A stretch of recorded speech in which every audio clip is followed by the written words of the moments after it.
Hola chicos, buenas noches.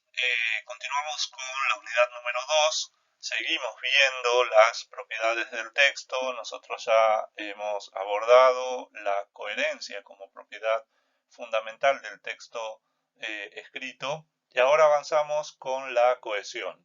Y en la clase de hoy nos vamos a centrar específicamente en la cohesión léxica. Ustedes van a ver en la diapositiva número 3 que hay un cuadro sinóptico que da la clasificación de los distintos tipos de cohesión. Y ahí tenemos la cohesión léxica, la gramatical y la interfrástica. En la clase de hoy simplemente nos vamos a centrar en la primera, es decir, en la cohesión léxica.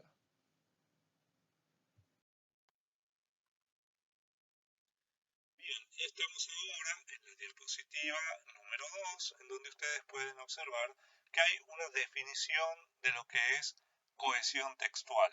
No la voy a leer para no ser reiterativo, pero básicamente la cohesión es la propiedad del texto que me permite a mí conectar, relacionar, vincular todas las ideas que conforman un texto. Esas ideas que nosotros plasmamos a través de palabras, de frases, de oraciones y de párrafos, que son las partes gráficas visibles de un texto, ¿sí?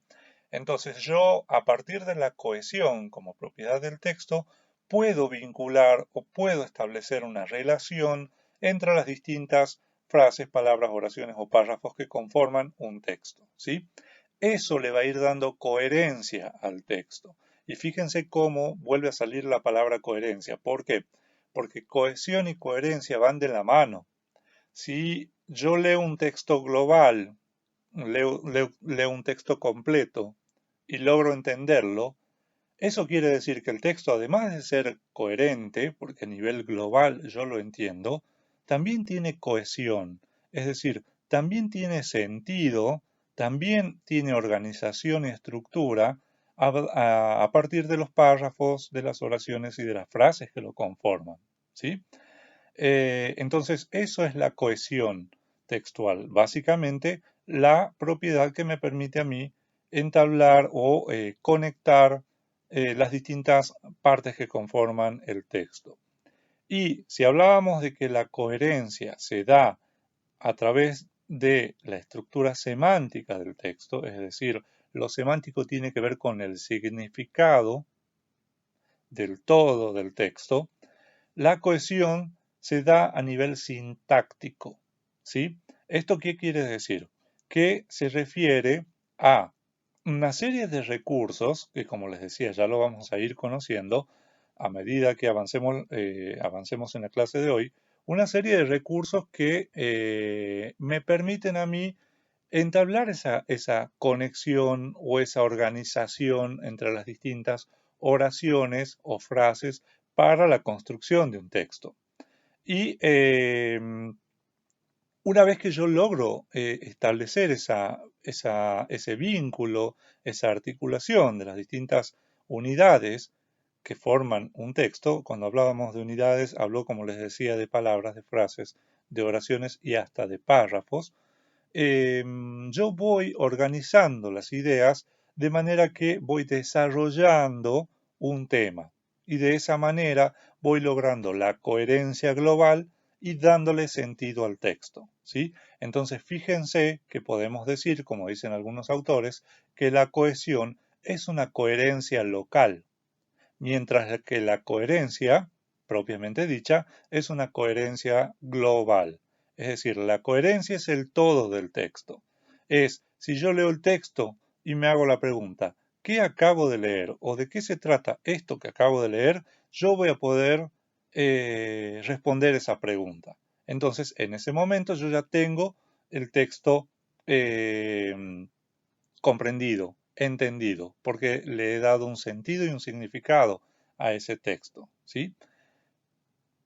Y si yo hablo de una cohesión local, estoy hablando de una coherencia local, estoy hablando de la cohesión, básicamente de la estructura sintáctica del texto, que tiene que ver, como les decía, con esa serie de recursos o mecanismos que me permiten a mí ir estableciendo la articulación o el vínculo entre una oración con otra, un párrafo con otro, ¿sí?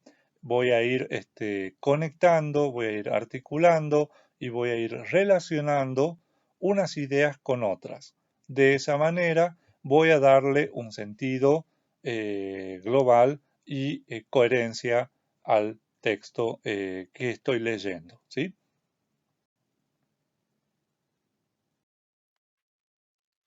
Bien, estamos en la diapositiva número 3. Ustedes acá pueden observar un cuadro sinóptico en donde están los diferentes tipos de cohesión. Tenemos por un lado la cohesión léxica y sus recursos repetición o reiteración, sustitución y contigüidad, la cohesión gramatical, que tiene como recursos a la elipsis, que a su vez puede ser nominal, verbal o proposicional, y por el otro tenemos a la referencia o pronominalización, y finalmente tenemos a la cohesión interfrástica, en donde encontramos a los marcadores discursivos o conectores como recursos de cohesión, ¿sí? Bueno, nosotros en la clase de hoy vamos a ver solamente la cohesión léxica y sus recursos, ¿bien?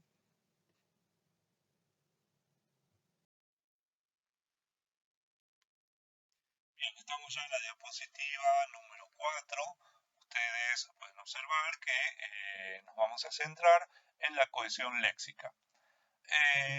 Yo les decía recién que la cohesión como propiedad del texto es la que me permite a mí establecer o vincular los distintos elementos que lo conforman, es decir, relacionarlos correctamente, ya sea desde el punto de vista léxico, y ahí surge la cohesión léxica, o desde el punto de vista gramatical, como ustedes han podido ver recién en el cuadro, desde el punto de vista de la cohesión gramatical o bien desde la cohesión interfrástica.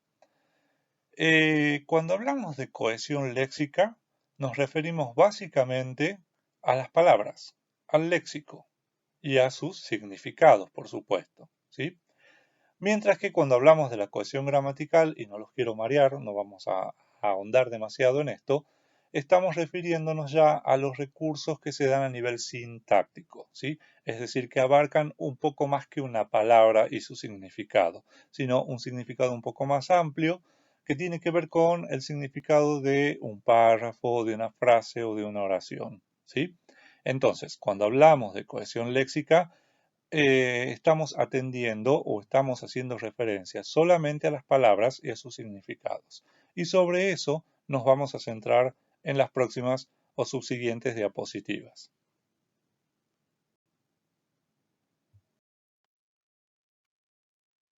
Bien, estamos en la diapositiva número 5 y aquí nos vamos a detener en los recursos de cohesión léxica.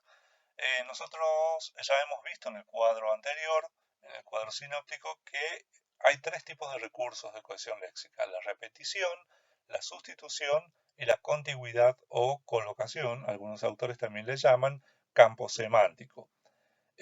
Nos vamos a detener ahora en la repetición. ¿Y qué es la repetición? Básicamente es la reiteración, ni más ni menos, de una palabra a lo largo de todo el texto, en las distintas frases, en las distintas oraciones o enunciados, ¿sí? La repetición se da sobre todo en los textos de divulgación científica, en los textos científicos, en donde hay un vocabulario altamente técnico, difícil de sustituir. Entonces, al autor de esos textos no le queda otra más que repetir la palabra. Y ahí nos encontramos frente al fenómeno de recurso de cohesión léxica, ¿sí? Entonces, la repetición es la reiteración de un vocablo. Bien. Eh, en la otra vereda, o sea, del otro lado y opuesto a la repetición, está la sustitución de palabras. Esta sustitución que se puede dar mediante la sinonimia, es decir, mediante los sinónimos, o mediante el recurso de hiperonimia, hiponimia, que ya vamos a ver más adelante en qué consiste, ¿sí? Y finalmente está el recurso de contigüidad o colocación, que también lo vamos a ver más adelante. Pero ahora nos vamos a detener solamente en la repetición.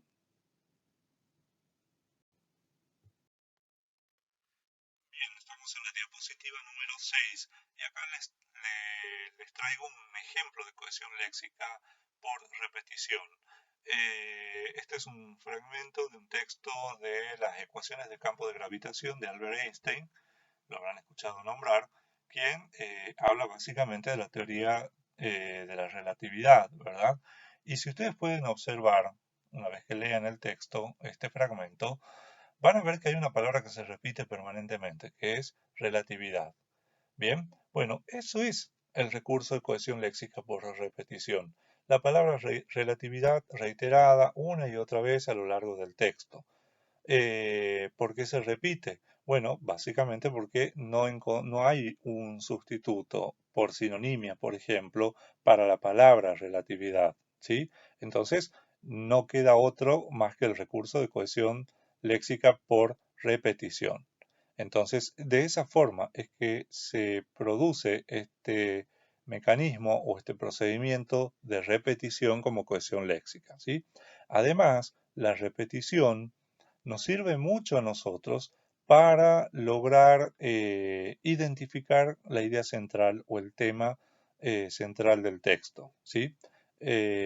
Muchas veces la palabra que nosotros venimos repitiendo y repitiendo y repitiendo y la vemos una y otra vez, bueno, ya me va dando indicios sobre de qué se trata o de qué estoy hablando, o qué es lo que yo estoy leyendo, ¿sí?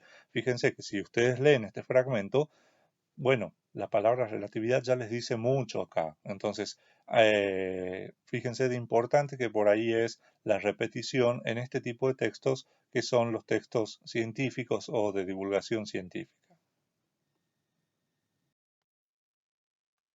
Bien, y estamos ya en la diapositiva número 7. Y acá vamos a hablar de la sustitución, que es lo opuesto a la repetición. ¿Por qué? Porque la finalidad de la sustitución es básicamente evitar la repetición de vocablos. ¿Y cuándo lo evito? Cuando uso como recurso los sinónimos, por ejemplo. Y ahí estamos aplicando el recurso de cohesión léxica de sustitución por sinonimia, ¿sí? Entonces, la sinonimia, que es básicamente reemplazar una palabra o una frase, más bien una palabra, por otra que tenga un significado similar o equivalente. Palabras que se escriben distinto, pero que tienen significado similar. Entonces yo las puedo usar como sinónimos. Y bueno, entonces ahí estoy produciendo o estoy realizando o utilizando un recurso de cohesión por sustitución, en este caso sinonimia. Y por el otro lado tenemos a la hiperonimia, hiponimia, que también se da o que también tiene la finalidad de evitar la repetición de palabras. ¿Qué es la hiperonimia y hiponimia? Básicamente se produce cuando se da entre un término genérico, es una relación entre un término genérico, que sería el hiperónimo, con un término de significado más específico, que sería el hipónimo. Ya vamos a ver en ejemplos, en otras diapositivas, algunos ejemplos de lo que tiene que ver con la hiperonimia, hiponimia. En la diapositiva número 8 tenemos un ejemplo de sustitución por sinonimia. Fíjense que hay un breve texto en donde hay tres palabras que están subrayadas: niño, infante y pequeño. Son tres palabras que son sinónimos, fíjense que se escriben distinto, pero tienen un significado equivalente, un significado similar, que me permite a mí asociarlas y que me permite a mí utilizarlas y sustituir una por otra para evitar su repetición, ¿sí? Entonces, fíjense que esa es la función de la sustitución por sinonimia, evitar la repetición. En este ejemplo, yo evito que se repita la palabra niño, ¿sí? Evito por la sustitución, al sustituirlo por infante y al sustituirlo por pequeño, estoy evitando esa repetición del vocablo niño. Bueno, de esa manera es que se produce el recurso de cohesión léxica por sinonimia, ¿sí? Sustitución por sinonimia. Bien, y acá tenemos ejemplos muy sencillos en la diapositiva número 9 de la sustitución por hiperonimia, hiponimia. Recuerden que el hiperónimo es el genérico, mientras que los hipónimos son los específicos, los términos específicos, y que se pueden usar sustituyendo unos a otros. Por ejemplo, puedo sustituir un hiperónimo por varios hipónimos o viceversa, varios hipónimos y sustituirlo por un hiperónimo. Si yo digo, por ejemplo, perro, gato, conejo, cabra, vaca, ahí estoy hablando de hipónimos, ¿verdad? Porque son términos específicos. Pero si yo quiero englobarlos a todos esos términos en un género específico, en un género algo global, en una palabra más genérica, ¿qué tendría que usar? Un hiperónimo. En este caso sería animales, ¿verdad? Lo mismo pasa con rojo, azul, verde o amarillo. Son hipónimos ¿de qué? Del hiperónimo color. Y así sucesivamente. Fíjense que acá tengo planetas, que sería un hiperónimo, ¿verdad? Un término genérico que lo puedo sustituir por los términos específicos, es decir, los que lo contienen. Planeta Tierra, Marte, Júpiter, Saturno, etc. Y lo mismo con el ejemplo de deportes, ¿sí? Espero que haya quedado claro esto de la sustitución por hiperonimia y hiponimia. Ahora en otro ejemplo, en la otra diapositiva, van a ver otro ejemplo de esto. Fíjense que acá tenemos un ejemplo de hiperonimia y hiponimia ya más armado dentro de lo que es un párrafo bastante sencillo. Fíjense que radiografías, tomografías computadas y resonancias magnéticas son hipónimos en este contexto y en este párrafo de estudios médicos. Estudios médicos es el hiperónimo de radiografía, tomografías computadas y resonancias magnéticas. Fíjense cómo con estudios médicos evito reiterar radiografías, tomografías computadas y resonancias magnéticas. ¿Se entiende? Bueno, esa es la función del hiperónimo hipónimo, de la hiperonimia hiponimia. Sustituir vocablos por otros, ¿sí? Sustituir un hiperónimo por hipónimos o viceversa, hipónimos por un hiperónimo, ¿sí? Espero que haya quedado claro. Llegamos a la diapositiva número 11, la última de la clase de hoy. Acá nos vamos a centrar en el recurso de contigüidad o colocación. Ya hemos visto el recurso de cohesión léxica por repetición, también hemos visto por sustitución y ahora lo vemos al de contigüidad o colocación. ¿Y qué es la contigüidad o colocación? Básicamente, esta relación se da entre las distintas palabras que conforman un campo léxico. ¿Y qué es ese campo léxico? Es ese conjunto de palabras que están relacionadas a un tema específico. Por ejemplo, como ustedes pueden ver en el ejemplo de abajo, hay varias palabras, hay verbos, hay sustantivos, estudiar, aprender, o sustantivos como lapicera, profesor y alumno. Bien, todas estas palabras me remiten a un tema a mí. ¿Cuál sería el tema? Clase, estudio, ¿sí? Básicamente eso. Entonces, eso es el campo léxico. Todo ese conjunto de palabras que conforman o que están relacionadas a un tema específico, ¿sí? Por ejemplo, si yo les tiro como tema diagnóstico por imágenes, ¿qué palabras ustedes relacionarían directamente al diagnóstico por imágenes? Y bueno, relacionaría rayos X, radiación, tomografía computada, resonancias magnéticas, paciente, técnico, radiólogo, etcétera, etcétera. Fíjense, todas esas palabras conforman el campo léxico diagnóstico por imágenes. Entonces, esa es la contigüidad o colocación, ¿sí? Así terminamos la clase de hoy. No vamos a dejar TP tampoco en esta oportunidad porque la tarea va a ser escuchar, ver el video, escuchar los audios, por supuesto, e ir tomando apuntes de las distintas explicaciones, ¿sí? Esa va a ser la tarea. La próxima semana sí vamos a terminar ya con la unidad número 2.